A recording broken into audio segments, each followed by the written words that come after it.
Кыргыз жараны концепциясы мамлекеттин этникалык саясатынын биринчи стратегиялык документи болуп калды. Ал Кыргызстанда элдин биримдигин жана этностор аралык мамилелерди чыңдоону көздөйт. 2020-жылдын 13 ноябрында Кыргыз Республикасынын президентинин жарлыгы менен 2021-2026 жылдарга Кыргызстанда кыргыз жаранын деп жарандардын өзүн таануусун өнүктүрүүнүн концепциясы бекитилген. Учурда кыргызстандардын жарандык иденттүүлүгүн калыптандыруу максатында аталган концепция жүзөгө ашырылууда. Бул багытта тынчтык клубдары биримдик жана көптүрдүүлүк үчүн долбоорун алкаганда Борбордогу номер 74 мектеп лицейде тынчтык клубу ачылып иштей баштаган. Мектепте ачылган жаңы клуб окуучуларга, мугалимдерге кыргыз жараны концепциясын жайылтуу боюнча бир канча иштерди өткөрүүнү пландаштырды. Ошону менен бирге биздин клубда азыр 16 мүчө, андан сырткары 2 координатор мугалим бар.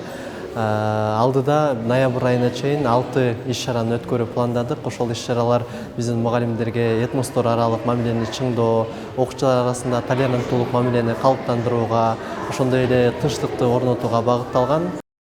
Кыргыз жаранын өзөгүн көптүрдүүлүк, иденттүүлүк, өлкөдөгү этностордун тилин жана маданиятын сактоо, өнүктүрүү түзөт. Концепциянын негизги максаты Кыргыз Республикасынын бардык этностук жамааттарынын этно-маданий өзгөчөлүгүн сактоо менен жалпы жарандык иденттүүлүктү өнүктүрүү жана жайылтуу үчүн жагымдуу чөйрөнүн түзүү болуп саналгандыктан, бул милдеттерди аткаруу максатында номер 74 мектептин мугалимдери аталган долбоорун алкаганда Ысык-Көл облусунда өткөрүлгөн тренингге катышып, долбоор жазуу жана мындан аркы клубдун ишмердүүлүгү боюнча окуулардан Мындан сырткары үстүбүздөгү жылдын ошол август айында жергиликтүү семинар болуп өттү. Ошол семинарга да катышып, мындан аркы ушул клубдун ишмердүүлүгүн жайылтуу, Кыргыз Республикасынын президенти тарабынан чыккан кыргыз жараны концепциясын ишке ашыруу, ушул багыттарда иш алып барып жатабыз.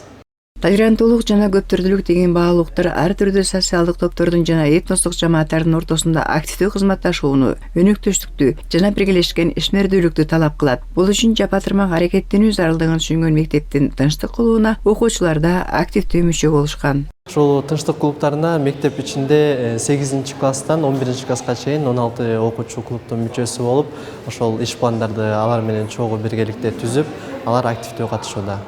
Кыргыз жараны деп жарандардын өзүн таануусун өнүктүрүү ар бир кыргыз жаранынын өлкөнүн социалдык, экономикалык жана коомдук саясий турмушуна катышуусу үчүн бирдей шарттарды жана мүмкүнчүлүктөрдү түзүү, коомдо көптүрдүүлүктү сактоо жана толеранттуулукту жогорулатуу жолу менен жетишилери анык. Калия Карыбекова, Адилет Алтынбеков, Билим жаңылыктарына.